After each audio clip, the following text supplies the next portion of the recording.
Hello doctor. Hello. Doctor, मुझे आपसे कुछ बातें करनी है। पूछिए, क्या पूछना? समझ में नहीं आ रहा कि मैं आपसे कैसे कहूँ। देखिए, पहले तो आप खुल के मुझसे बातें कीजिए। आप शर्माइए नहीं, क्योंकि आप अगर डॉक्टर से शर्माएंगे तो वो सारी बातें आपसे कैसे कर पाएगी, आपकी हेल्प कैसे कर पाएगी।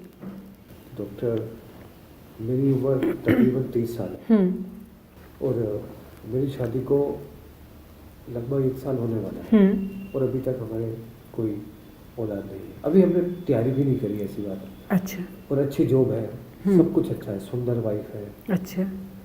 पर डॉक्टर, एक प्रॉब्लम है। क्या प्रॉब्लम है?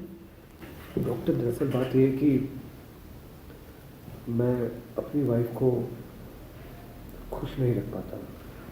इसकी खुश का मतलब मैं शारीरिक रूप से उसे संतुष्ट नहीं कर पाता। अच्छा, मुझे आप एक बात बताएंगे? जी। आप ये बताइए कि आप अपनी वाइफ को कितना समय देते हैं? पूरा समय देता हूँ, सुबह ऑफिस जाता हूँ, शाम को आता हूँ तो। मेरा मतलब वो नहीं है। जी। मेरा मतलब है कि आप जब दोनों बेडरूम में अकेले होते हो तो उस वक्त आप अपने बीवी से शारीरिक संबंध बनाते हो, उस वक्त उसे कितना समय देते हो? तकरीबन 5-10 मिनट। कहीं ऐसा तो नहीं कि आप रूम में आए और अपनी बीवी से लिपट गए और सिर्फ सेक्स करने की जल्दी में आपने फटाफट सेक्स किया और अपने आप डिस्चार्ज हुए और वाइफ ऐसे छोड़ दी? हाँ, लगभग तो ऐसे ही होता है डॉक्टर। ऐसा क्यों? कहीं आप किसी नशा का सेवन तो नहीं करते? जैसे मेरा मतलब है शराब, सिगरेट, अदर कोई नशा? सभी करते हैं आजकल तो, कभी कभी एंजॉय कर लेता हूँ। नहीं, शायद आप लोग नहीं जानते कि आपकी बॉडी पर नशा किसी भी तरह का हो, चाहे सिगरेट हो चाहे शराब हो, बहुत बुरा इफेक्ट डालती है। इससे आपको सेक्सुअल प्रॉब्लम भी आती हैं। तो आप अगर इस तरह नशा करके अपनी वाइफ के पास जाएंगे तो आप तो उसे सेटिस्फाई कभी कर ही नहीं सकते। समझ रहे हैं आप? तो आप कहना चाहती हैं कि मैं हाँ, आप नशे ही। की लत छोड़। हाँ बिल्कुल, मैं वही कहना चाह रही हूँ आपको कि आप सिर्फ आके सिर्फ बीवी को ये ना समझिए कि मुझे सेक्स करना है, फटाफट जो है फारिग होना है। नहीं, आप फोर प्ले करें, उसे खुश करें, उसके साथ में बातें करें, बातें शेयर करें, मानसिक तनाव को अपने जीवन के बीच में ना आने दें। डॉक्टर, मतलब आप ये बताइए कि मैं शुरुआत कैसे करूं और कैसे उसे अंजाम दूं। बहुत अच्छा सवाल है। कहने का मतलब ये है कि जब हस्बैंड वाइफ एक रूम में अकेले होते हैं तो सिर्फ वो समय उनका एक दूसरे के लिए होता है। उसमें आपकी बाहर की प्रॉब्लम क्या है, क्या आपका तनाव है, क्या आपकी बिजनेस प्रॉब्लम है, वो चीज़ें अपने बेडरूम तक ना लेके आए। और उसके बाद आप अपनी बीवी से प्यार करें, हल्का हल्का उसके गालों को सहलाएं, बालों को सहलाएं, हाथ में उसका हाथ देकर बातें करें। तो उससे क्या होगा कि वो एक्साइटिंग होगी उसकी आपकी तरफ, और जब आप सेक्स कर रहे होंगे तो उसमें आप दोनों को ही मजा आएगा। डॉक्टर, एक प्रॉब्लम हो रही है। क्या? जब भी मैं उससे सेक्स करने की शुरुआत करता हूँ तो नेट पे अपने मोबाइल में हाँ। पॉर्न फिल्में देख लेता हूँ। हाँ। और मैं चाहता हूँ कि मैं उसके साथ ऐसे ही सेक्स करूँ, पर मैं कामयाब नहीं हो पाता। लेकिन वो गलत है। क्यों?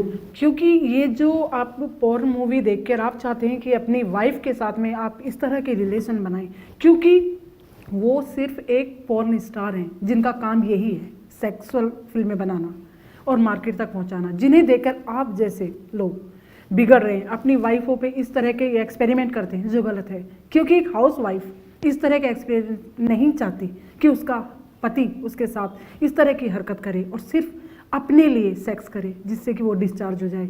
और वाइफ जो एक साधारण है, हाउस वाइफ है, वो एक तरीके से अपने पति का प्यार पाना चाहिए। अगर आप उसके साथ में एक साधारण तरीके से सेक्स करेंगे, पति का प्यार देंगे, तो मेरा मानना है कि आप भी सेटिस्फाइड होंगे और वो भी होगी, कोई प्रॉब्लम नहीं आएगी। ठीक है डॉक्टर, मैं ऐसे ही करूँगा। लेकिन एक सवाल हो रहा है डॉक्टर। हाँ पूछिए। उसकी ख्वाहिश हमेशा यही है, जब भी हमने 1 साल में सेक्स किया है, मैं उससे पहले सेटिस्फाइड हो जाता हूँ। लेकिन आज तक मैं उसे सेटिस्फाइड नहीं कर पाया। वो शर्मा के नजरें झुका लेती है, बोल तो कुछ नहीं पाती।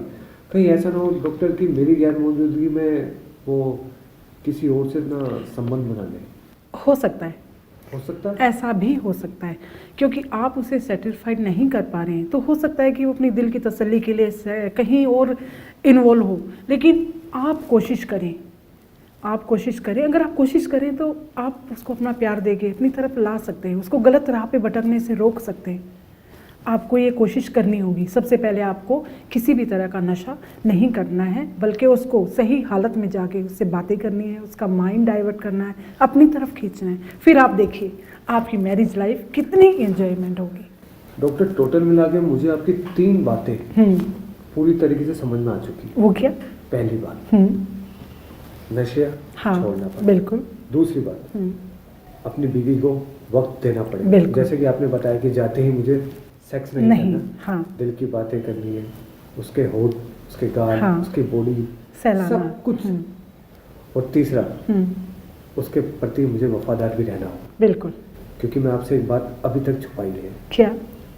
मेरा बाहर भी किसी पराई स्त्री से संबंध था, और अब आपकी बातों से लगता है कि वो मुझे तोड़ना पड़ेगा। हाँ, कभी भी इलीगल रिश्ते जो होते हैं वो अपनी मैरिज लाइफ को कभी सक्सेस नहीं होने देते। जो प्यार आप बाहर ढूंढ रहे हैं और औरत में ढूंढ रहे हैं, वो आप अपनी वाइफ में ढूंढिए ना। ठीक है डॉक्टर, आज आपकी सारी बातें मुझे समझ में आ गई, और मैं उम्मीद करूँगा कि हर आदमी अपनी पत्नी के साथ वफादार है। बिल्कुल। तो ये जो अवैध संबंधों के चक्कर में बढ़ोतरी हाँ। होते नहीं होंगे। बिल्कुल। Thank you doctor. Thank you. so much. Thank you.